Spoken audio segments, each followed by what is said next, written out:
Chembur colony in Alex hospital road RC barrack number 11 K pass नाबालिग बच्चे खेल रहे थे। उसी समय रुस्तम जी बिल्डर के यहाँ भिखारी 1.5 घंटे से बच्चों के आसपास घूम रहा था। स्थानीय नागरिक को शक होने पर यहाँ आने का कारण पूछा तो वह जनता पर हावी हो गया और हाथापाई करने लगा। लोगों ने उसे पकड़कर पुलिस थाने पहुंचा दिया। वहां पर उसने कबूल किया कि वह रुस्तम जी बिल्डर के यहाँ पर काम करता है। चेंबूर कैंप में वह बच्चों के आसपास घूम रहा था। पकड़े गए शख्स के मोबाइल की जांच करने पर पता चला कि उसके मोबाइल में गंदी पिक्चर अपलोड थी, यानी वह कुछ भी कर सकता था। इस बीच भाजपा की वरिष्ठ नेता श्री सोम्या जी को ये बात पता चली तो उन्होंने जल्द पुलिस कमिश्नर से संपर्क कर मदद लेकर चेंबूर पुलिस थाने में मामला दर्ज कराया। शख्स के खिलाफ पॉस्को के तहत मामला दाखिल किया गया।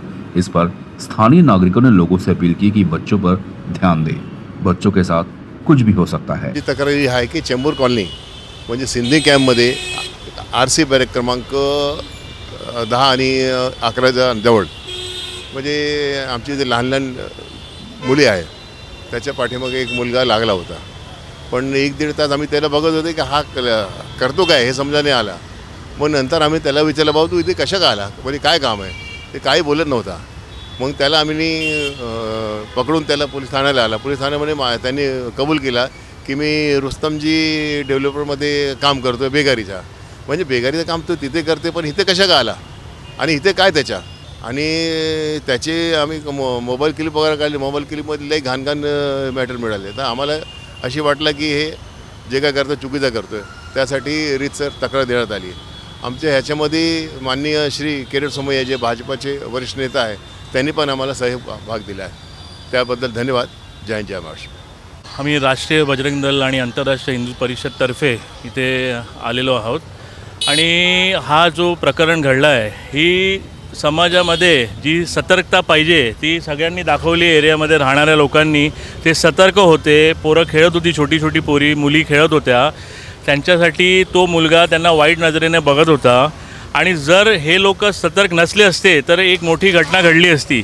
तर हेच मेसेज मी सगळ्यांना देणार सांगतोय की तुमच्याकडे ज्या छोट्या मुली असतात त्या छोट्या मुली जेव्हा बाहेर खेळतात तर तुम्ही लक्ष द्या त्यांच्याकडे, त्यांना सोडू नका। तुम्ही तुमच्या मोबाईलमध्ये बिझी राहू नका, इंस्टाग्रामचे रील बघत बसू नका। तुम्ही त्या पोरींवर लक्ष द्या, कुठे खेळत आहेत, काय कुठे जात आहेत, कारण असामाजिक तत्त्व खूप फिरत आहेत इथे, किडनॅपर्स फिरत आहेत, असा सामाजिक तत्त्व खूप फिरत आहेत। तर थोडं लक्ष द्या। आणि आता किरीट भाई आलेले, किरीट भाईने पोलीस स्टेशनमध्ये हा मॅटर कन्वे केला आहे आणि पुढची वाटचाल सांगितली आहे, तर त्याबाबत आम्ही त्यांचा धन्यवाद करतोय। जय श्री राम। एक्चुअली कल जो हुआ उसके बाद से एक्चुअली सब पेरेंट्स को खुद ही ध्यान देना चाहिए अपने बच्चों का, ये नहीं होना चाहिए। वो तो हमने देख लिया टाइम पे तो ठीक है, नहीं तो पता नहीं और सब जगह किसके साथ क्या होता है। हे जे काल दुर्घटना आमच्या इथे जी घडली, म्हणजे दुर्घटना नाही बोलावे, ॲज अ सेफ्टीसाठी झालेलं होतं सर्व काही।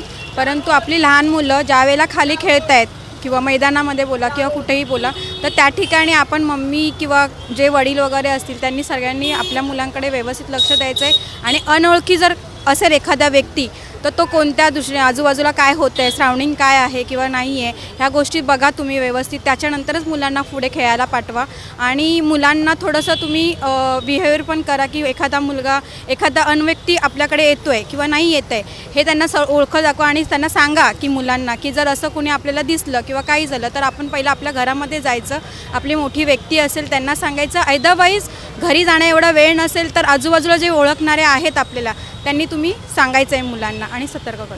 मुलगा असून दे, मुलगी असून दे, जे पण काही होतं आहे सामाजिक दृष्टिकोनाने ते खूप वाईट होत आहेत। आणि आपण बोलतो की सायकोलॉजीप्रमाणे मुलं अशी म्हणजे एखादं आपल्याला बघतो आहे त्या दुर्घटना खूप बेकार होतात, ह्याच्यासाठी तुम्ही लक्ष द्यावे, हेच तुमची विनंतीची आहे। म्हणजे